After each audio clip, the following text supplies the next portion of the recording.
Hey, welcome back to the Rad Dad podcast, everybody. I'm very excited to have today's guest on. We met through a business relationship and we've become very good friends. And one of the things that I've always admired about him is he's a fantastic dad. He has a great work-life balance and he puts his family first. So, Seth, tell us a little bit about yourself and what you do and who you are in the family. Thanks, buddy. Oh, man. Let's see. About myself. Well, first and foremost, I'm a dad. And I actually say I'm a husband first. And I say that intentionally because my dad taught me early on when I was getting married. He goes, always, always, always put your marriage first. He goes, otherwise your kids will sense that, and you'll be a better dad if you do that. So I'm a husband to Jenna. I am a dad to Connor, who's my youngest, he's my boy. Arabella, who's my mini-me, she's my middle, and then Emerson, who's my firstborn. She allowed me to get to be called dad the first time, and she'll always own my heart for that. You know, I remember when I was growing up as a kid. At the end of every summer, our big family trip was to go camping. We would go camping in West Texas, where I grew up. At some family property that was probably about 2.5, 3 hours from where I grew up in Midland. And I would remember I'm one of three boys in our family. I'm the middle.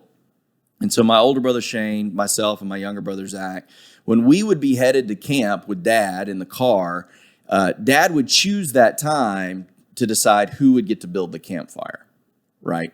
Let me guess, he wanted to see who was the quietest. That's exactly. Well, looking back at it now, yeah, there was a lot of strategy in this. My dad's a very intelligent man. So there's a lot of strategy, right? Because who was the best got to ultimately build a campfire. And there were multiple benefits to building the campfire, right? So first and foremost, you didn't have to unload the truck.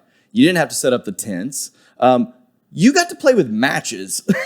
So it was like as a kid, that's pretty awesome. It was one of the only times in life where you got to do that and it was okay, right? So I remember, and there may have been times before this, but it was the first time I remember my dad saying, Seth, it's your turn. You're building the campfire. Man, I was super psyched, right? So I jump out of the truck and I literally forgot everything that I had ever thought about knew about building campfire. Everything my father had ever taught us about, building the fire by creating almost a teepee with the wood so that oxygen could get to it and airflow and putting kindling in it so to build early on fire and sparks and things like all the stuff that you know about building a campfire if you've ever done it, right?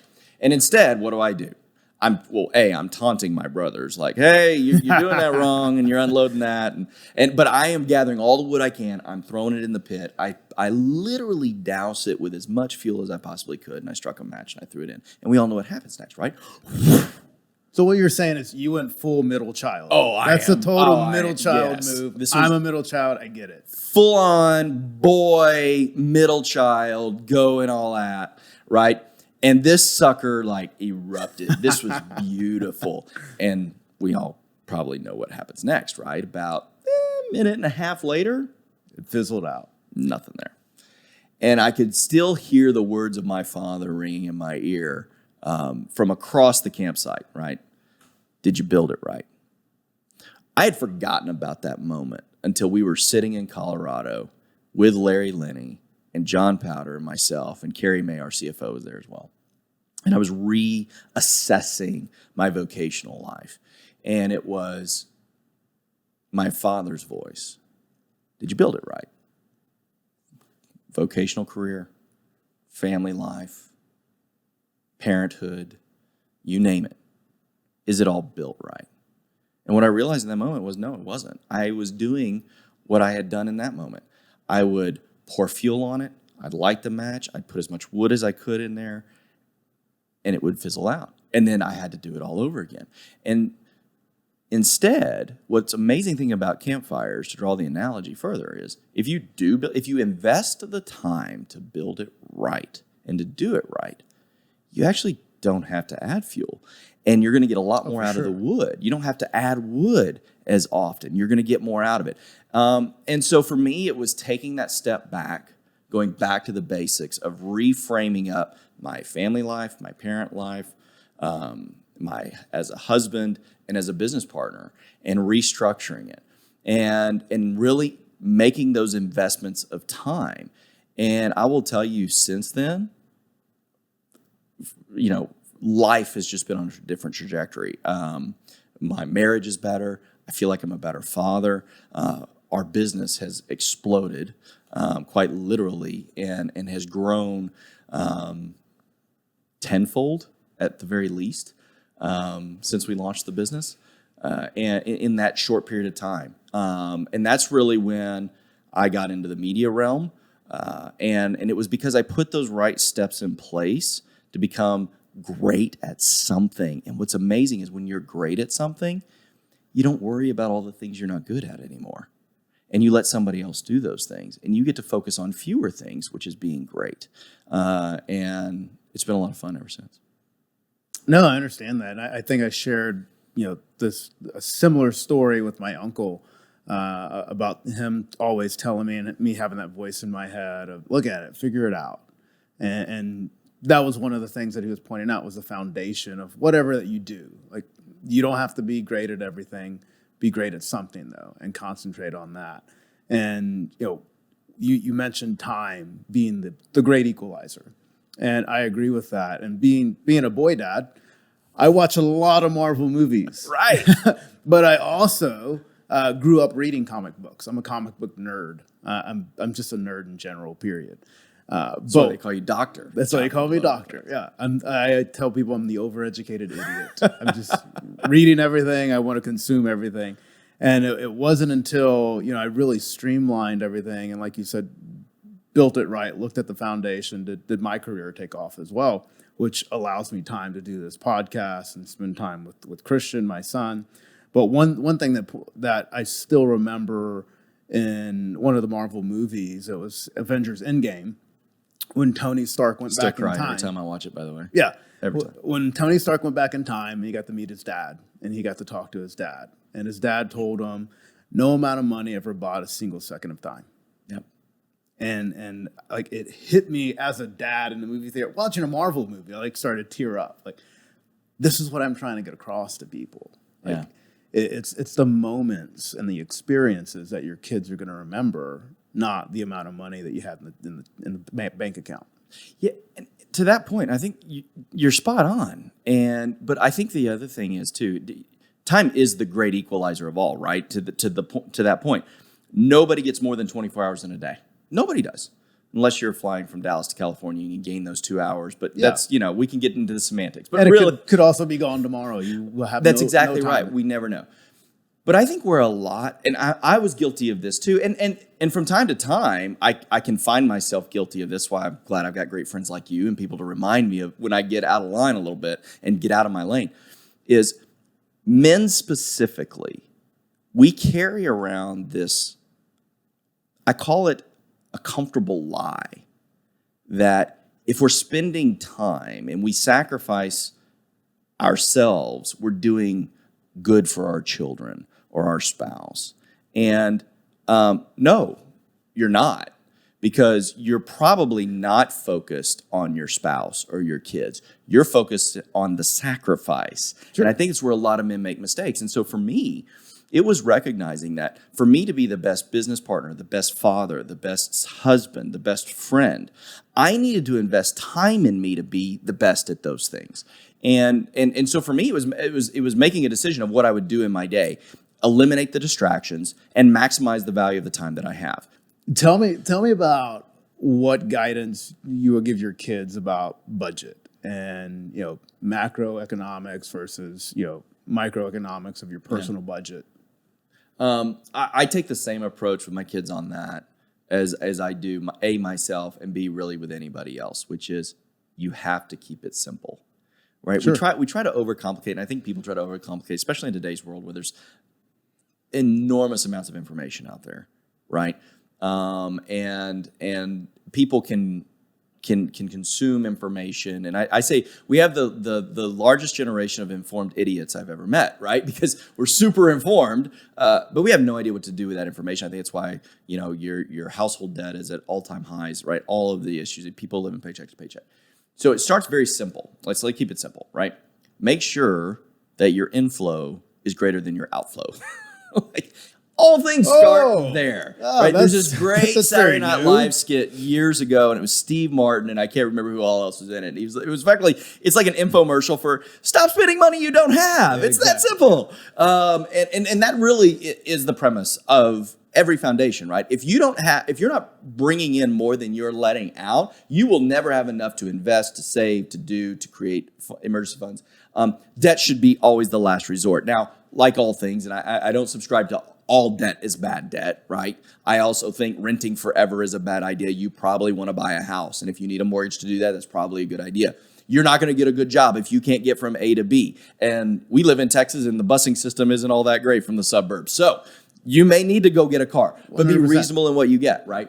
Do those things, make those deposits. And then secondarily, it's okay to not be the expert at everything. Yes, I am the money man on TV, and I talk about all things financial, and I talk about what's going on in the business and market. We talked this morning about Elon Musk and Twitter and all of these different things.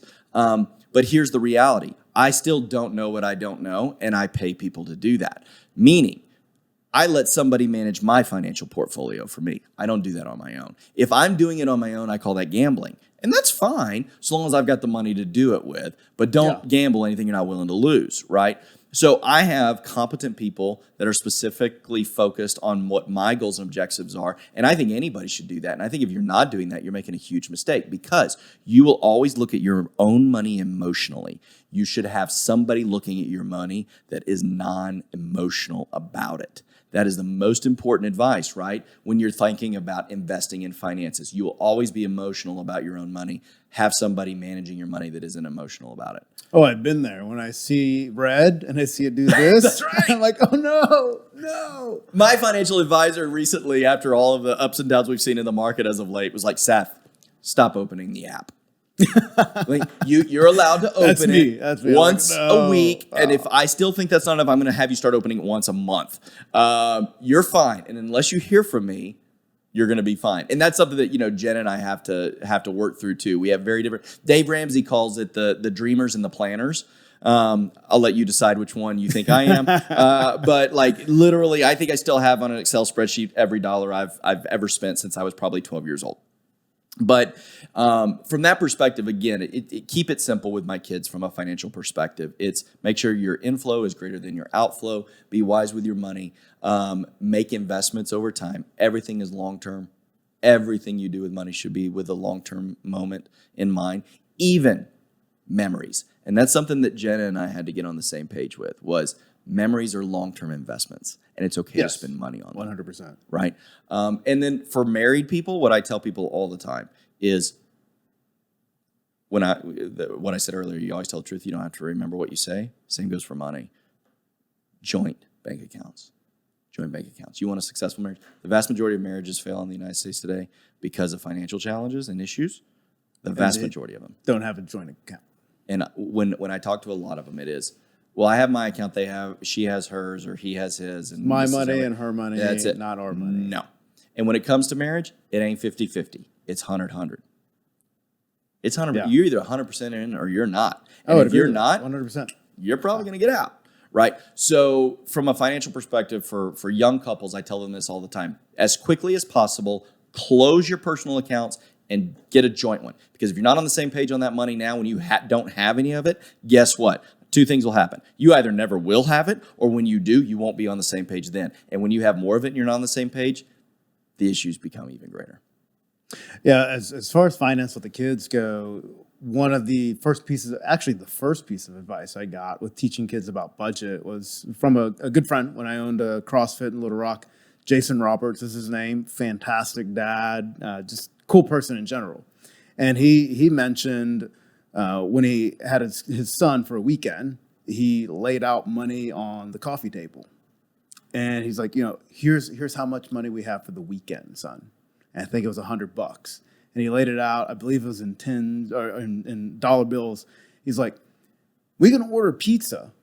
And then here's the pizza right there. Now here's the rest of the money we have for the weekend. So what else do you want to do? You want to buy a video game? Okay, you just crossed out everything else for the weekend. So like you said, you have inflow, you have outflow. So make sure the two match up And if you have, the genius thing to me was he explained to him, hey, whatever you have left over, we can toss into the bucket for next weekend we're together.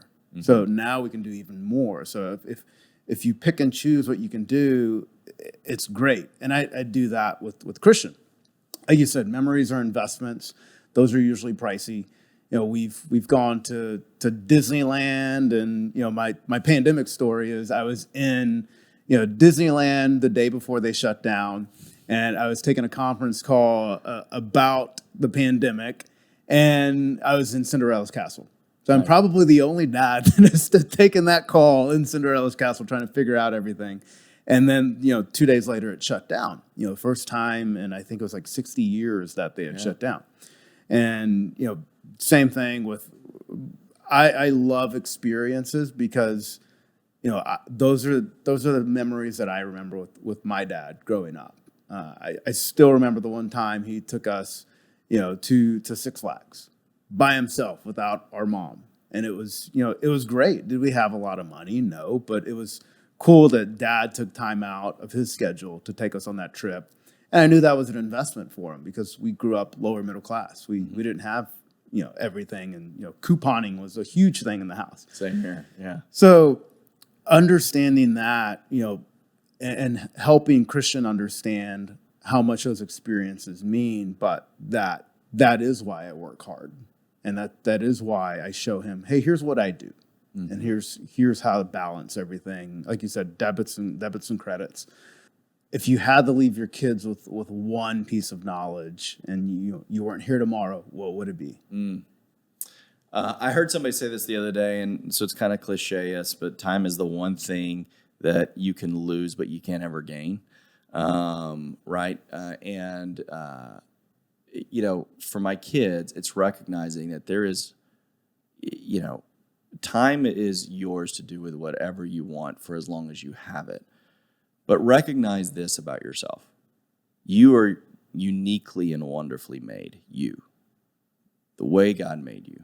Now, God will call you to do certain things. Those things that he calls you to, he will equip you to do. And that's your role. That's your job in life, is to find out how to maximize the time for those things that God calls you to do, and have the faith to understand that he will equip you to do them. And if he hasn't, then he hadn't called you to it. And that is a waste of your time. So invest that time wisely. Understand there is only one you. God knew you before he created the earth, and he made you for you. And that is all you need to know. As long as you're okay with that, you're going to be successful.